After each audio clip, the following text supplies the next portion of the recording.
ॐ अज्ञानतिमिरन्धस्य ज्ञानञ्जनशलाकया चक्षुरुन्मिलितं येन तस्मै श्रीगुरवे नमः। श्रीचैतन्यमनोभीष्टं स्थापितं येन भूतले स्वयं रूप कदा मह्यं ददाति सपदान्तिकम्। वन्देऽहं श्रीगुरो श्रीयुतपदकमलं श्रीगुरून् वैष्णवांश्च श्रीरूपं साग्रजातं सहगण रघुनाथान्वितं तं सजीवं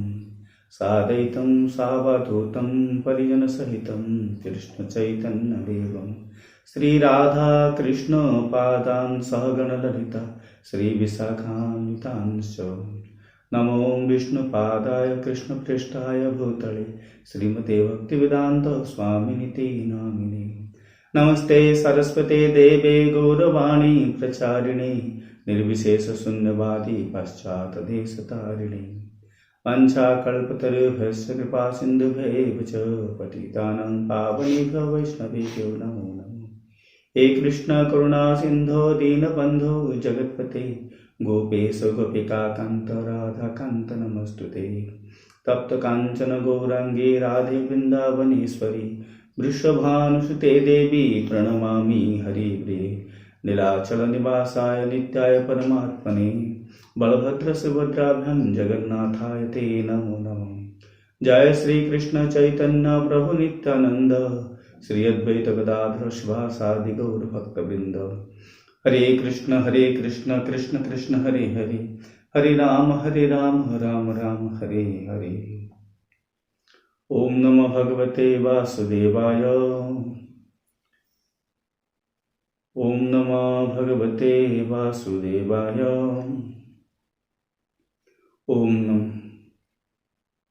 ओम नमो भगवते वासुदेवाय।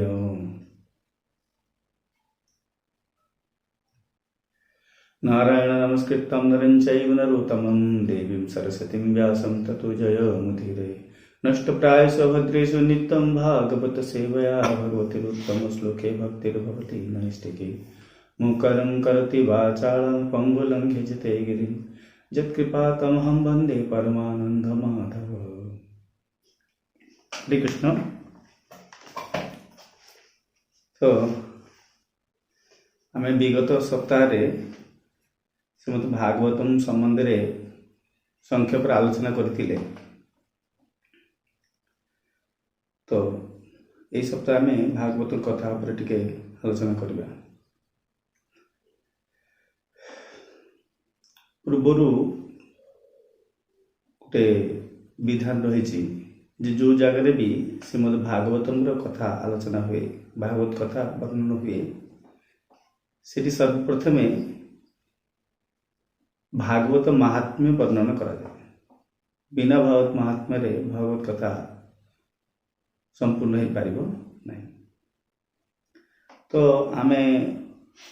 भागवत महात्म्य संबंध में किसी आलोचना करें, किसी विषय वस्तु जो पूर्व काल आचार्य मैंने जो भागवत महात्म्य कहते से संबंध में टिके आलोचना करिया। तो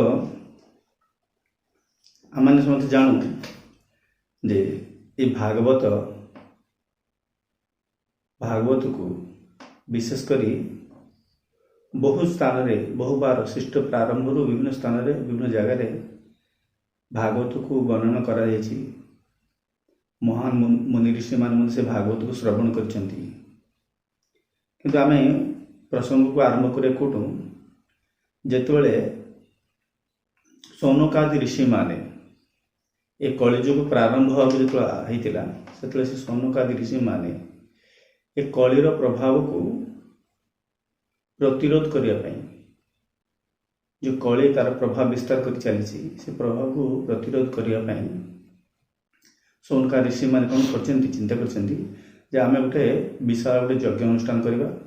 से यज्ञ अनुष्ठान रे विश्व शांति यज्ञ, विश्वर कल्याण आम यज्ञ अनुष्ठान करिया। तो ये यज्ञ अनुष्ठान रे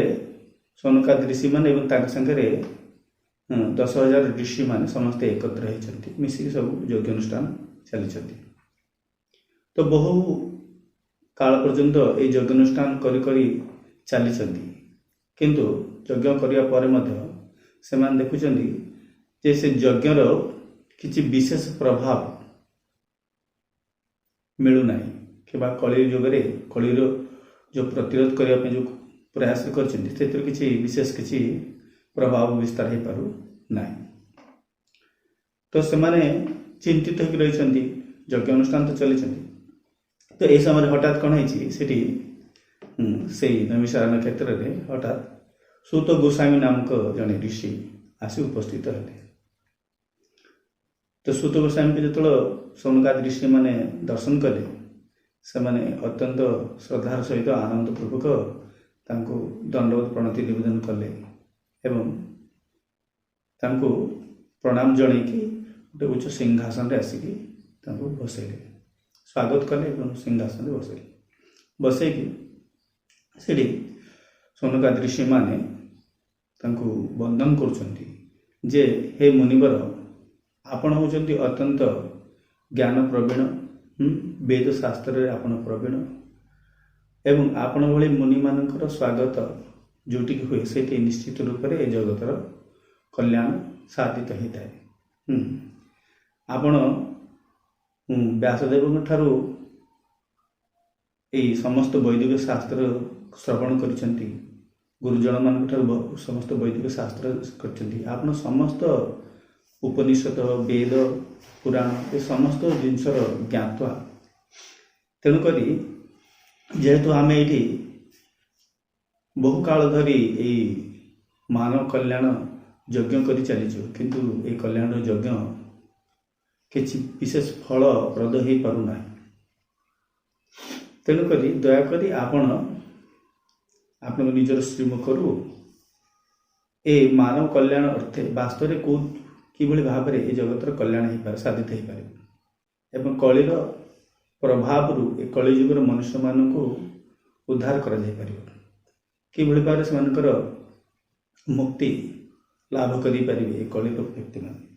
ସେ ସମ୍ବନ୍ଧରେ ଆପଣ କିଛି ଉପଦେଶ ପ୍ରଦାନ କରନ୍ତୁ। ଆପଣ ଯେହେତୁ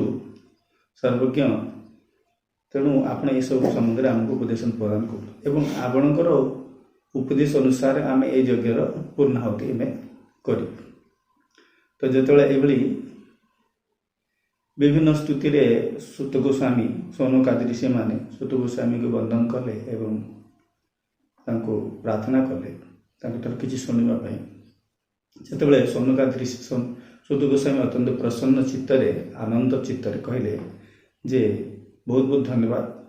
ଆପଣମାନେ ନିଶ୍ଚିତ ରୂପରେ ଏ ଜଗତର କଲ୍ୟାଣ ଉଦ୍ଦେଶ୍ୟରେ ସମସ୍ତେ ଏଠି ଏକତ୍ର ହୋଇଛନ୍ତି ଏବଂ ଆପଣମାନେ ଯେଉଁ ପ୍ରଶ୍ନ କରୁଛନ୍ତି ସେ ପ୍ରଶ୍ନରେ ହିଁ ଏ ଜଗତର କଲ୍ୟାଣ ରହିଛି। ହয়তো ଭଗବାନଙ୍କ ଇଚ୍ଛାରେ ହିଁ ଆପଣମାନେ ଏକାଠି ହେଇଛନ୍ତି। ତ ମୁଁ ପୂର୍ବରୁ ମୋର ଗୁରୁ ବୈଷ୍ଣବ ମାନଙ୍କର କୃପାରୁ ଯାହା ସବୁ ଶ୍ରବଣ କରିଛି, ଯାହା ସବୁ ଜାଣିଛି ସେ ସମ୍ବନ୍ଧରେ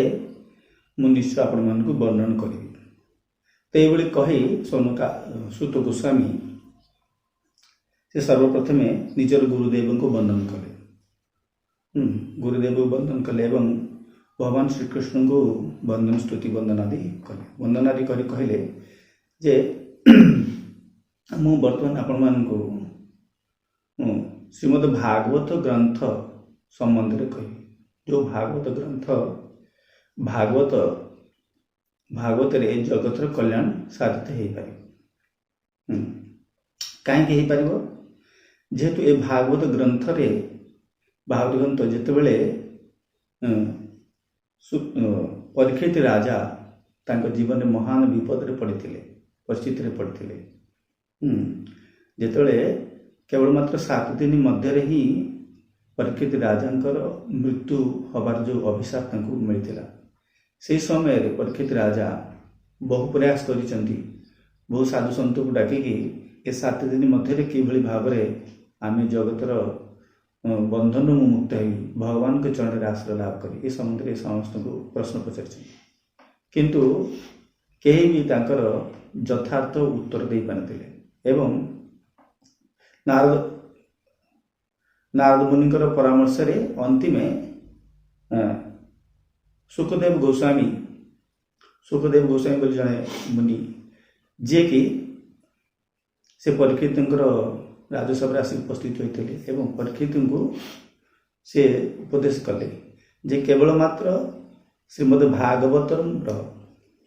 कथा भगवान गुणगान ये भागवतर कथा गुणगान को श्रवण करने द्वारा ही तुम्हें खूब शीघ्र ये जगतर समस्त बंधन रु तुम मुक्त हो पार एवं जिते तर्शक सर्प तुम दंशन कराया से केवल तुम शरीर ही दंशित हो किंतु तुम्हें ता पूर्व ही ए शरीर बंधन रु समस्त मोहर बंधन रु मुक्त होगी तुम भगवत धाम फेरी जापर ये भागवत कथा बहु जगार वर्णन कराई चतुष्कुमार आदि वर्णन कर से कहते विभिन्न जगार ये भागवत कथा को वर्णन करा इवेन कि ये भागवत कथार वर्णन रे जिते समस्त ऋषि समस्त मनुष्य मान कल्याण साधित होती से कथा तर ब्रह्मा भी दर्शन कर से कौन कले ब्रह्मलोक गोटे निकृति साहाय्य ए जगत रे जेते सब पुण्य अच्छी समस्त पुण्य कर्म को गोटे पाखरे पार्श्व रखिले एवं भागवत ग्रंथ को भागवत अध्ययन को गोटे पार्श्व रखी जो ओजन कले से देखिले जे समस्त पुण्य कर्म जिते प्रकार वेद शास्त्र अध्ययन उठान कि गोदान आरंभ करके जहाँ सब पुण्य कर्म आम कहीपर से समस्त पुण्य कर्म को गोटे पार्श्व रखिकी आ गोटे पार्श्व भागवत को रखिंट ये भागवत अत्यंत प्रभावशील एवं भागवत ही से उत्तीर्ण हो तो ये भागवतर महिमा बहुत गुड़ा रही तेणुक जेहेतु ये भागवतर महिमा अगुड़ा रही मुझे महिमा संबंध में आपण मान वर्णना करी तो आपण मैंने अत्यंत ध्यानपूर्वक शुणु एक कथा सूत गोस्वामी सौनकादि ऋषि मन कहले एवं से एक क्रम कहते दिने एकदा देवर्षि नारद विशालपुरी नामक गोटे स्थान में आसी पहुँची पृथ्वी लोक भ्रमण करू से विशालपुरी स्थान नाम स्थान में पहुँची एवं से स्थान में पहुँची से पहुँची देखुं बसी एवं से ब्रह्मांकर जो चारिटी मानस पुत्र सनक सनातन सनातन सनानंद सनातन ये जो चारिटी पुत्र अच्छा ये मानस पुत्र से चारि पुत्र आसी से विशालपुर पहुँचती एवं से देखुं जे नारद अत्यंत मुख मलिन करी मन माने मंद मनरे से बसी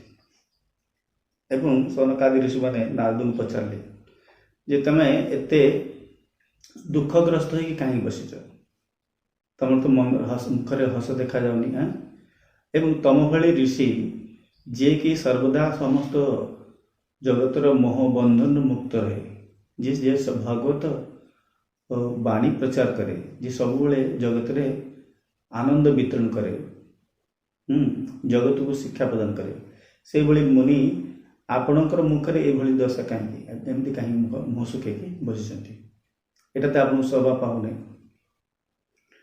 तो से नारद मुनि मनर जो दशा अच्छी कहीं से दुखित हो बसी से समय से वर्णना कर आरंभ कले एवं नारद मुनि कहते जे हे ऋषिवर प्रथम तो सौनकादि ऋषि को से दंडवत प्रणत निवेदन कले एवं विभिन्न स्तुति द्वारा वंदन कले एवं कहले जे हे मुनिवर मु ए धराधाम रे भूल स्वर्गलोक ए धराधाम रे विभिन्न तीर्थ स्थान को दर्शन करने जेहेतु ये भगवान पृथ्वी पृष्ठ रे बारंबार भगवान जन्म नहीं विभिन्न लीला करछंती तेणुक मुझे धरा स्वर्ग लोक धराधाम रे अवतीर्ण है पुष्कर प्रयाग काशी गोदावरी द्वारिका कुरुक्षेत्र श्रीरंग एवं विभिन्न प्रकार तीर्थ स्थान को भ्रमण कली सब तीर्थ स्थान को भ्रमण कली एवं तीर्थ स्थान में भ्रमण कर तीर्थ जल स्नान कली शौच हेली एत सब तीर्थ दर्शन करिया परे मध्य मो केबे भी मते भितर साटिस्फाई लागलानी, संतुष्टि लागलानी सब तीर्थ भ्रमण करिया परे। एवं जेतेबेले भगवान श्री कृष्णकर जन्मभूमि वृंदावन रे मुझे पहुंचली से गोटे आश्चर्यजनक घटना मु देखिपारि। तो कौन आश्चर्यजनक घटना देखिल, तो से नारद मुनि कहते जे मुझे जो वृंदावन आसी पहुंचली से हठात देखिली जे जड़े सुंदरी युवती एवं तांको पाखरे तांकर दुईटी युवक पुत्र रही, दुईटी पुत्र रही एवं बहुत गुड़ाए स्त्री लोक से चारियाटे घेरिकी बसी रही एवं तांको सेवा करुछंती। तो ये दृश्य जो देखिली मुझे आसी पहुँची जो तो देखला बेले से युवती स्त्री अत्यंत देखा सुंदर, किंतु तांकर पाखरे दुईटी पुत्र दुईटी व्यक्ति अत्यंत बार्धक जराजीर्ण अवस्था दुर्बल अवस्था रही एवं तांकर अवस्था देखिकी से स्त्री लोकटी कौन कर किसी सुस्थ करने किसी खाद्य पानी दौरान उठा चेष्टा कर, किंतु से उठुना एवं चारिपटे बहुत गुड़ारे नारी मान स्त्री लोक मैंने भिजुंट सेवा अर्पण कर। तो जो ये परिस्थिति दशा स्थिति देखिकी से पचारि तो नारद मुनि जाकि से स्त्री लोक पचार से सुंदरी युवती स्त्री से कौन कर नारद मुनि को कहते जे हे मुनिश्रेष्ठ मो ना हूँ भक्ति एवं ये दुई जन जो असुस्थ अवस्था पड़ी मो सम्मुखें एम दुजन आउ किए नुहति मोर पुत्र एवं नाम ज्ञान एवं वैराग्य। ये दुजन पुत्र ये दुजन हूँ मोर पुत्र एवं ये चारि पाखे जो मैंने मत सेवार्पण कर आउ कहीं नांती ये पृथ्वी पृष्ठ जिते सब पवित्र नदी गंगा जमुना सरस्वती आदि पवित्र नदी माने से माने विभिन्न निजर स्वरूप धारण करके आसिक ये कर। तो से नारद मुनि पचारे जे जो ठीक अच्छे किंतु ए पुत्र दुई जो ज्ञान वैराग्य एमानकर एभली अवस्था कहीं तमें भी एमती मौलिन अवस्था कहीं रही। तो से भक्ति देवी कहले जे हे नारद मुनि मु तुमको कौन कहि दशा हाँ जो मु जगत आसिली द्राविड़ देश मु जन्मग्रहण करी मु द्राविड़ कर्णाटक गली कर्णाटक मुझे सम्मान पाइली से कर्णाटक महाराष्ट्र को आसिली महाराष्ट्र किसी काल मु रही किंतु क्रमक्रमे जो मु उत्तर दिगु गति कली गुजरात राज्य को प्रवेश कली से मु कौन हली अत्यंत दुर्बल हो एवं मोर ए पुत्र दुई जन से अत्यंत दुर्बल जेतु से दुर्बल हो पड़े मोर समस्त तेज सब नष्ट हो गला तेणुक से सब दशा देखी मु कौन करी भावी भगवान का जन्मभूमि जो वृंदावन धाम से हुए तो वृंदावन धाम गले से भगवत उपलब्धि करी से कथा चिंता करी मु वृंदावन धाम को आसिली जो वृंदावन धाम को आसी पहुँचली हुए से तो वृंदावन धाम रे पहुँचला मु तो टी सुस्थ हो गली मु जो जराजीर्ण अवस्था रही मोर शरीर सुस्थ हो गला मोर यौवन फेरी आसला किंतु मोर ये जो दुईटी पुत्र ज्ञान वैराग्य से माने ये निस्तेज होकर रही से कौन स्थिति ठीक नहीं एवं से माने परिस्थिति रही एवं मोर मध्य आउ कुआडे जीवार शक्ति पाऊनी तो तेणुक मुझे दशा देखिए जगी रही केवल सुस्थ बहुत चिंतित होकर रही बहुत करुण भाव में भगवान प्रार्थना करने पर मोर किसी लाभ हो पारे। हे मुनिश्रेष्ठ नारद आपण ଅତ୍ୟନ୍ତ ମହାନ। ଆପଣ ଏଇ ଜଗତରେ ବହୁ ଲୋକଙ୍କର ଜୀବକୁ ବହୁ ମନୁଷ୍ୟଙ୍କର ଉଦ୍ଧାର କରିଛନ୍ତି। ଆପଣ ଭଗବାନଙ୍କର ପାର୍ଶ୍ୱଦ। ଆପଣ ତ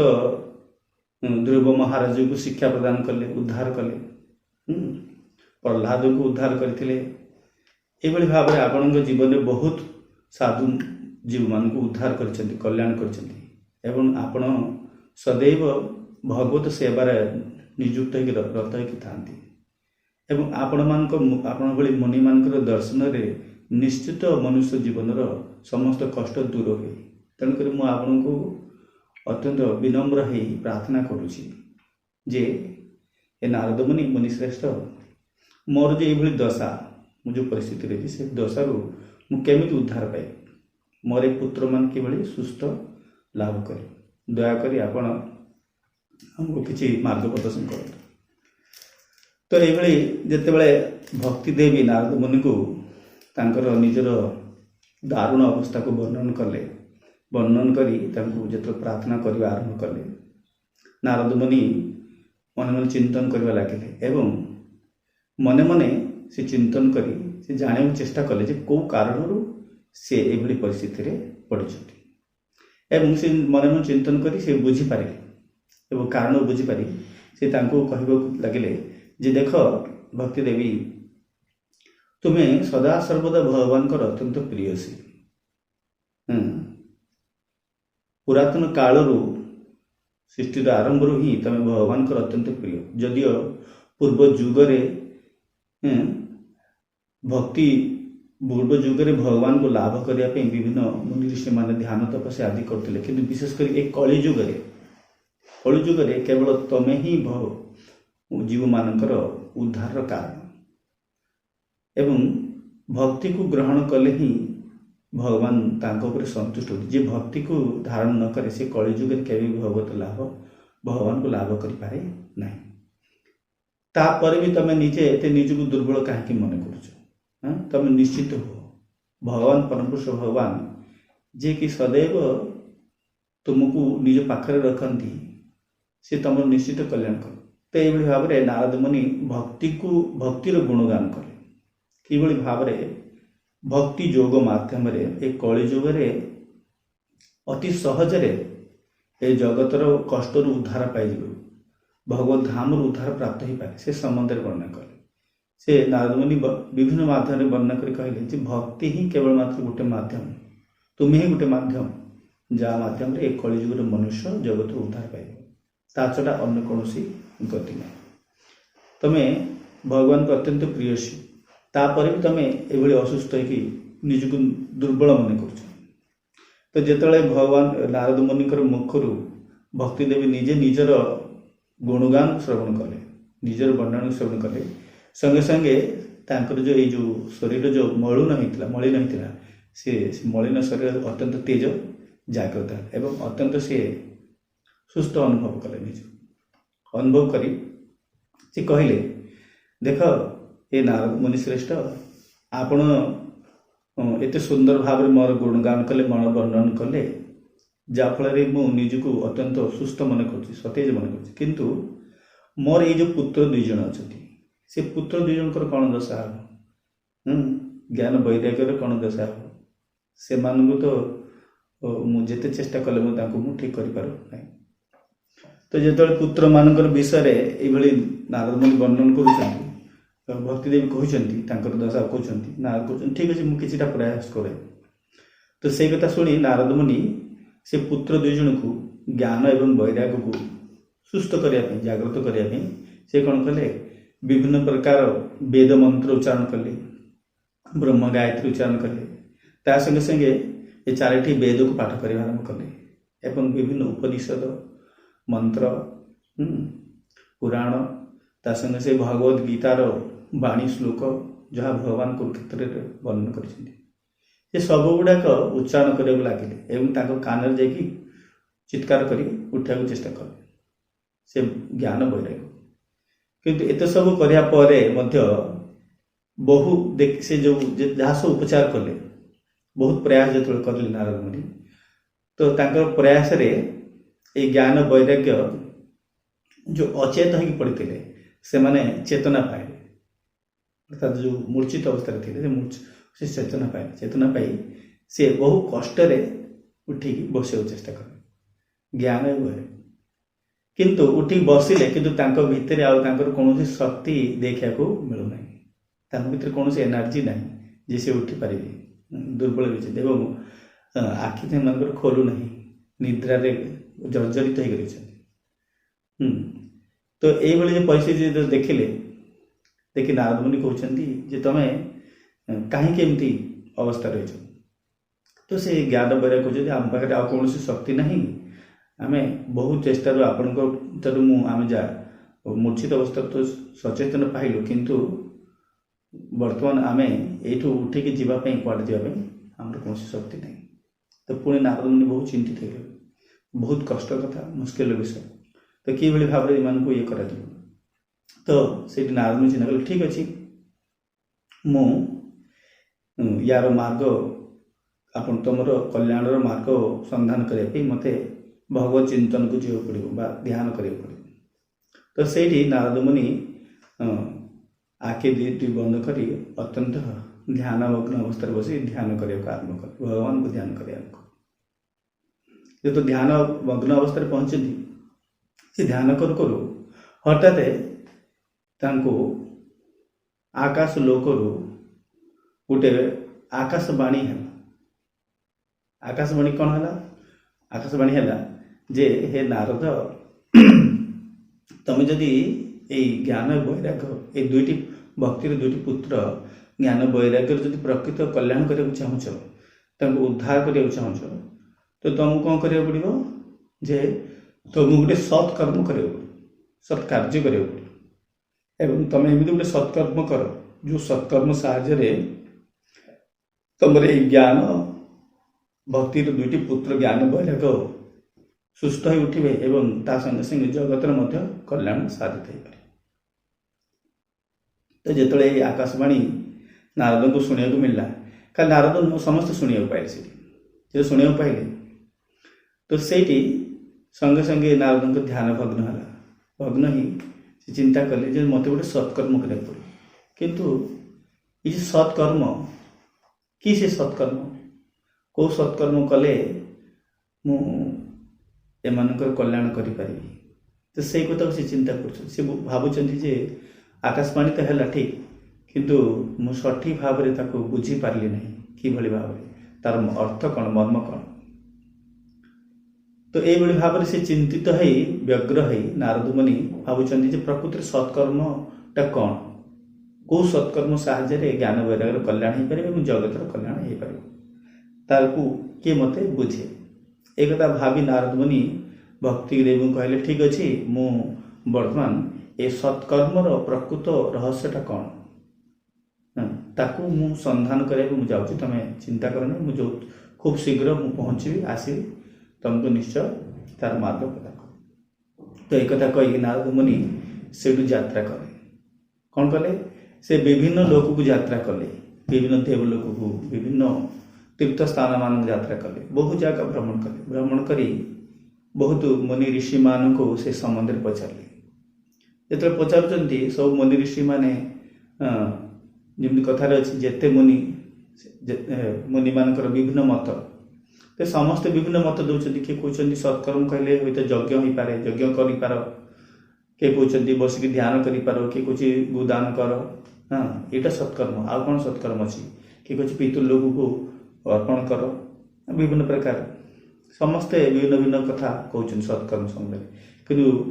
कहीं भी सठिक भाव में एक्सप्लेन कर तो सठिक भाव एक्सप्लेन कर तो एमती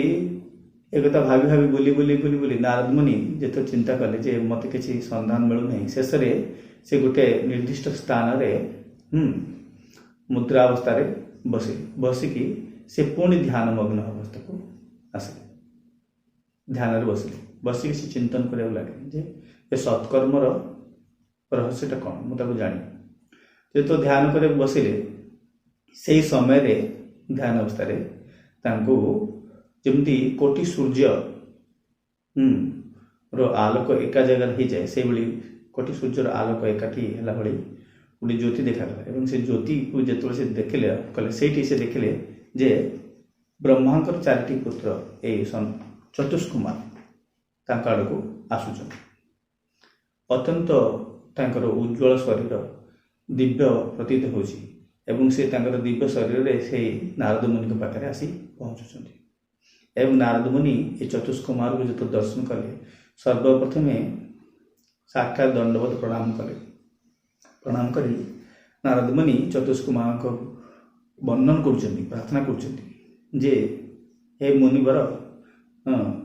आपण अत्यंत दिव्य आपण ये अज्ञान मोर अज्ञान रूप अंधकार रे ज्ञान आलोक प्रज्वलित करने आपण ये उपस्थित होती आपण ये जगतर समस्त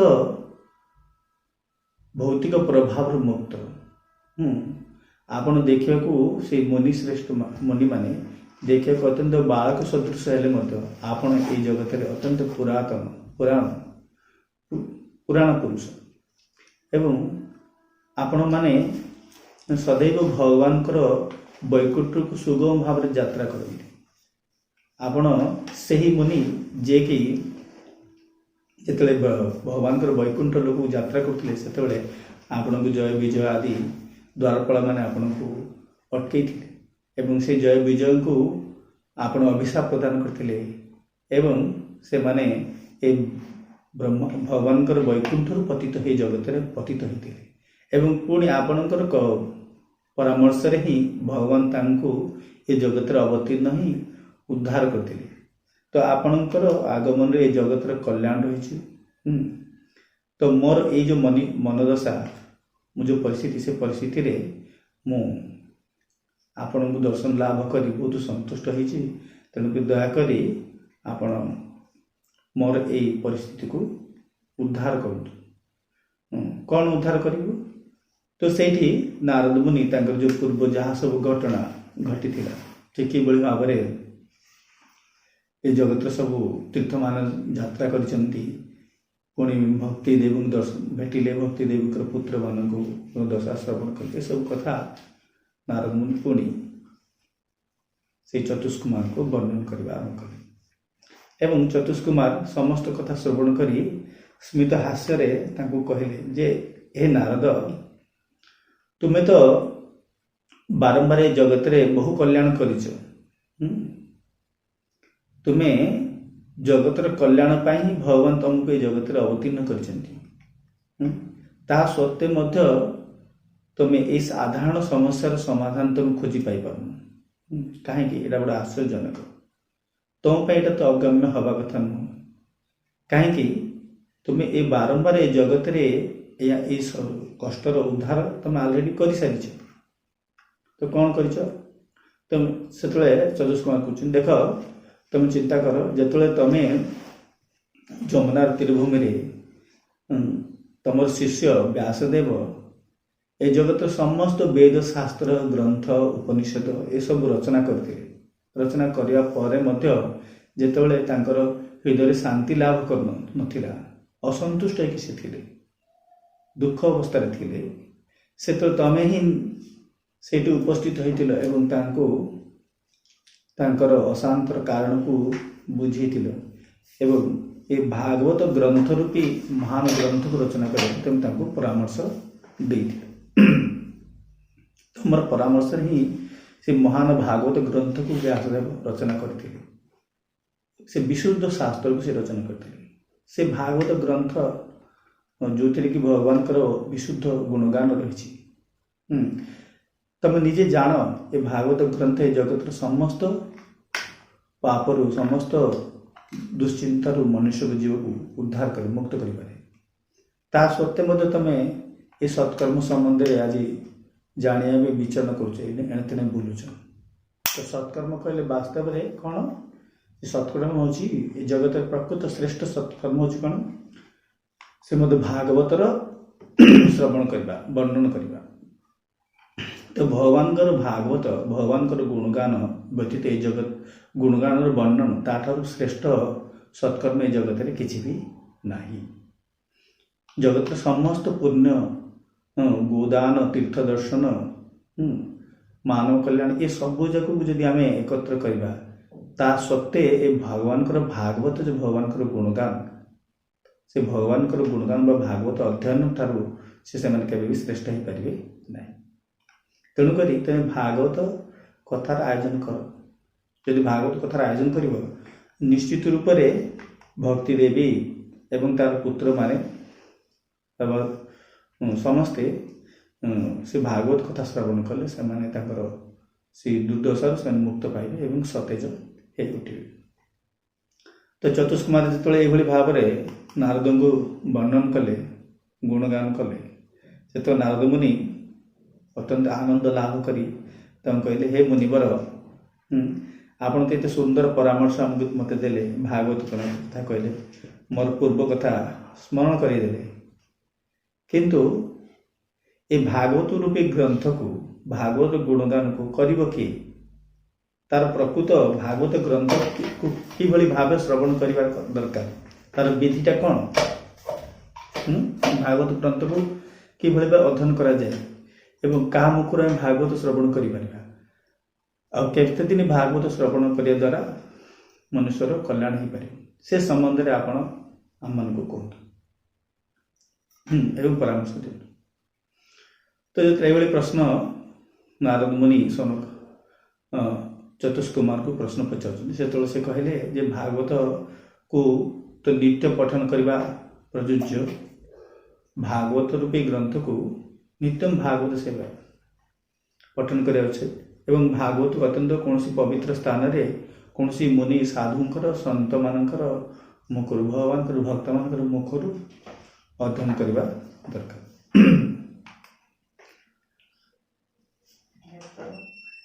भागवत अध्ययन करने दरकार। तो जिते नारद को चतुष्कुमार कहते से तो नारद मुनि कहते ठीक अच्छे आप दयाकोरी जे मो बर्तमान तो मुझे साधु आ सत को पाइपरि ना जो आपण मान जो पाई आपण ठार श्रेष्ठ साधु सत को पाइपरि आपण तो स्वयं भगवान के हृदय में बास करती तेणुक मु प्रार्थना करुँची आपण मैंने ही ये भागवत कथा न आयोजन करतु आपण